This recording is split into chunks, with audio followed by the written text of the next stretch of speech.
Hey guys, I'm Midnight Siren, and today we're doing another Crappypasta. Before I actually start this, it's plain to see that there is a severe lack of punctuation.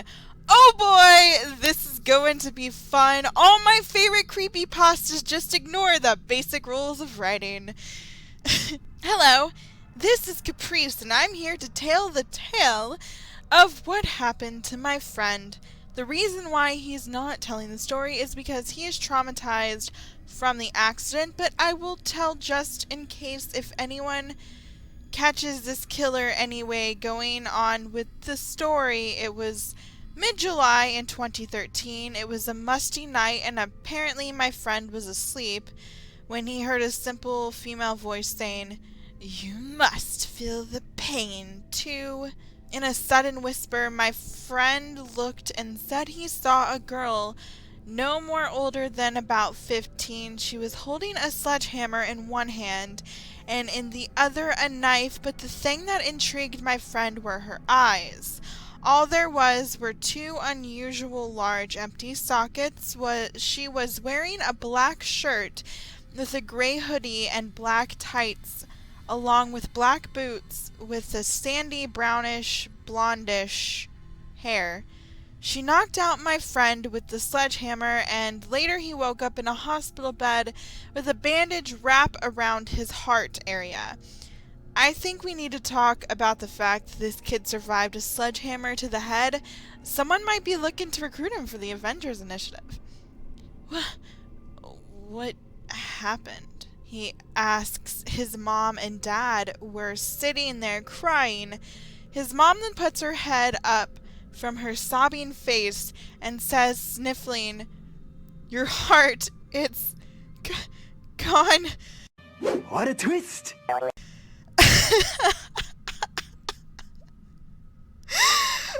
Okay, forget the sledgehammer to the head thing. How the fuck is he living without a heart? How is he living without a heart? Oh my god. The Avengers joke still stands. Even more now. What? My friend says. How? Well, his mom started off. "We found you in the bed with a gash in your upper chest area, and we noticed it was your heart area, so we rushed you to the hospital, and here you are." Taylor could not believe it. How did he not have a heart and survived? Yeah, that's what I'm fucking wondering. He knew that killer was gonna come back, so Taylor waited. The next day, the cops came with the newspaper saying that they think they found the killer. Taylor searched through it and found a very interesting article about a girl named Alyssa. In the newspaper, it read, "Young teenage girl found dead in a chest by Down Swamp." Oh god, Shrek, why? Why did you do it, Shrek? Why? When found, the girl was wearing a gray hoodie with a black shirt and tights with black boots. When found, she had no eyes and was apparently stabbed to death. These words made Taylor shudder at the sight of that sounded like the exact same girl Taylor saw the other night. I'm wondering why the paper described what the girl was wearing. Why is that the one thing I decide to pick on when this whole story has made zero sense thus far? Taylor needed more information, so Taylor went on the computer and searched up the name Alyssa. A description was found and told the whole tale about it. So now we are moving along with the actual story. Oh, finally, we're getting to the actual story. Forget that Taylor doesn't have a heart. You know, the most supreme thing keeping your body running, the most important organ within you. Nope, Taylor is unimportant and superhuman.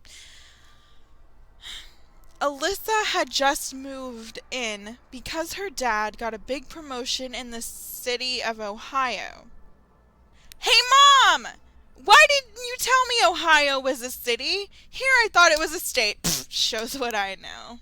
She was the new girl, and Alyssa saw a boy walking by himself and asked, "Hey, can you show me around? Here, I'm sorta new here, you know." "Sure," the guy says. "I'm Dennis." "You?" Dennis asked. "My name's Alyssa. Nice to meet you." "Alyssa, thanks. Nice to meet you too, Dennis." Fucking hell. "My name's Alyssa. Nice to meet you, Alyssa." "Thanks. Nice to meet you too, Dennis." Oh my good taco, this fucking dialogue. They both shook hands, and Dennis showed Alyssa all around the high school. Soon the two were the best of friends, considering Alyssa didn't have any friends, and soon after they were dating, and everyone at school knew about Alyssa and her relationship with Dennis. When they were ready, they were boyfriend and girlfriend, and soon they were taking local bases with each other. Taking local bases. I don't have the slightest inkling of what that is supposed to mean. Does that mean, like, they were going to second base? Like, they were given hand jobs and stuff? Did they hang out at the baseball field? Like, sit on home plate and have a picnic or something? Did they attack the rebel base on Hoth with the Empire? The world may never know. But one night, after when they had hung out, Dennis was acting strange. Really strange. Alyssa was curious, so thinking Dennis needed a little cheering up, Alyssa made her way to Dennis and said, "Hey honey, maybe we should go to the next level and meet my parents." Damn, and here I thought the next level was butt stuff. Dennis, though, was not pleased at all and said, "Alyssa, I have something to tell you." "What is it?" Alyssa asked. "I have been seeing another woman, and I like her way much more than you. I'm sorry, Alyssa, but it's over." But honey, you can't. We are a couple now, and I already told you that I wanted you to meet my parents. "Yeah! In what world would you cheat on someone after they told you they wanted you to meet their parents 5 seconds ago?" "Sorry, Alyssa, but I am with another girl now, and I really don't like you anymore. It's over, okay?" Alyssa could tell that Dennis was getting annoyed by Alyssa's statements, but Alyssa kept coming on to him. "Come on, baby, please." "No, I don't give a frick about you." "Oh, come on, baby." Alyssa was on top of Dennis, but Dennis was angry enough and threw her off and said, "Get off! If you come on to me again, I'll bust your lights out, okay?" Okay, that lame 1950s threat aside, Alyssa is essentially sexually assaulting Dennis. Like, girl, he went and cheated on ya. Stop acting so desperate. You deserve better. But at the same time, he did just try to break up with her in a very respectable and non-threatening way. It's not like cheating's okay, but he wasn't trying to be a complete asshole. You're the one that kept sexually assaulting him. Alyssa started to cry. She couldn't help it. One moment, you're having a good time with your boyfriend, then all of a sudden he's saying he's cheating on you. Alyssa then said, "Please, you can't leave me like this." Finally, Dennis had enough and went to the kitchen and had a knife in his hand. When he came back, Alyssa saw the knife and said, "What's that?" "Oh, this?" Dennis said, "You'll see." He then began stabbing Alyssa in the chest 37 times. Alyssa struggled and kicked, but it was no use. Alyssa was dead. As Alyssa lay there motionlessly with her lifeblood pooling around her, Dennis stood. An amused smile was plastered on his face. Suddenly he busted out laughing and pointed at his dead girlfriend. "I got you!" he yelled. He tried to stifle his laughter. "It was just a prank! I didn't really cheat on you." "You fall for everything." He looked at the cameraman that was standing off the side. "Did you get a good shot?" he asked. When the cameraman nodded, Dennis clapped. "Ah, that's awesome. This is going to get so many views on my YouTube channel." He looked back at the motionless Alyssa.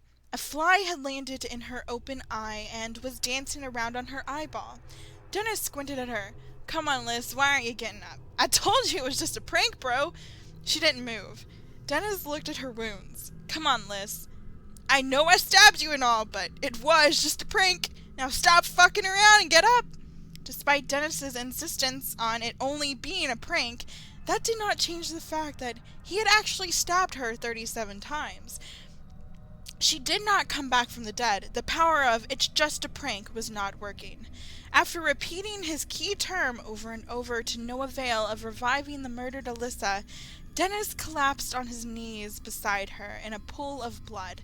"Please, Alyssa," he begged as tears streamed down his face. "Get up. It's just a prank," he sobbed. "It's just a prank, bro. It's just a prank." Epilogue. Even though Dennis did everything right, Alyssa never woke up. Dennis went on to upload the video to his YouTube channel, Dennis Pranks YT, under the title Cheating Social Experiment 2013 Gone Sexual, Gone Wrong. It received 100 million views. While he was guilty of murdering Alyssa, the judge pardoned him due to his internet popularity. He now lives happily in a huge mansion in Los Angeles, living off the video's income. And now for the actual conclusion of this story. Briefly after that, Dennis threw Alyssa in a chest and dumped her in Dwan Swamp. The night after that, at the stroke of 12, Alyssa popped out of the chest, anger and hatred rushing in her even after death. She remembered her boyfriend Dennis killing her. She then found a knife and a sledgehammer in the chest for some reason, and thought it would be perfect to kill Dennis with. Alyssa got out of the chest and started crawling out to seek her boyfriend. Soon she found him in a car with another girl. The girl screams and runs away at the sight of seeing Alyssa. Alyssa ignores the girl and turns to Dennis, who is also looking at Alyssa. Now then, it was a long, awkward, silent moment between Alyssa and Dennis. They were just staring at each other in disbelief. Then finally Alyssa broke the silence and said, "Never forgive!" and stabbed Dennis in the heart and took his heart out because Dennis broke Alyssa's heart. So soon to this day, Alyssa looks for men to kill when they cheat on their wives. So let this be a lesson to you if you cheated on your wife, and never cheat again. Credit to Minecraft Chick. Well, guys, I really don't know what to say about this story. The biggest problem to me is the absolute lack of punctuation. This is unforgiving. I understand if you're not keen to writing stories that you may get dialogue punctuation wrong, but there were very few times any kind of punctuation even appeared at all. There were no periods, commas, anything. I could count how many times there actually is punctuation. Actually, I will. BRB. There is roughly 31 instances of punctuation. You want to know what every single one is? Question marks, exclamation points, and ellipses. No commas or full stops at all. Periods are the easiest punctuation marks to use, and the most important. Just put them at the end of each sentence. Holy crap. The story itself was nonsensical and disjointed, but the king of all stupid in the story was the dude living without a heart. How does that work? I'm curious. All in all, this story was definitely worse than Heart Ripper, because Heart Ripper at least worked somewhat in the realm of reality. It is, however, better than Gunman 2 in the sense that Gunman 2 made way less sense, and the story was a lot funnier to read. On the scale of suck, I'd give this a 7. But anyway, guys, if you like this form of video, make sure to check out my bad fiction series. It's just like the Crappypasta series, except I do it once a week instead of once a month. Let me know what you think about the story in the comments below. I'm Midnight Siren, and I'll see you guys next time.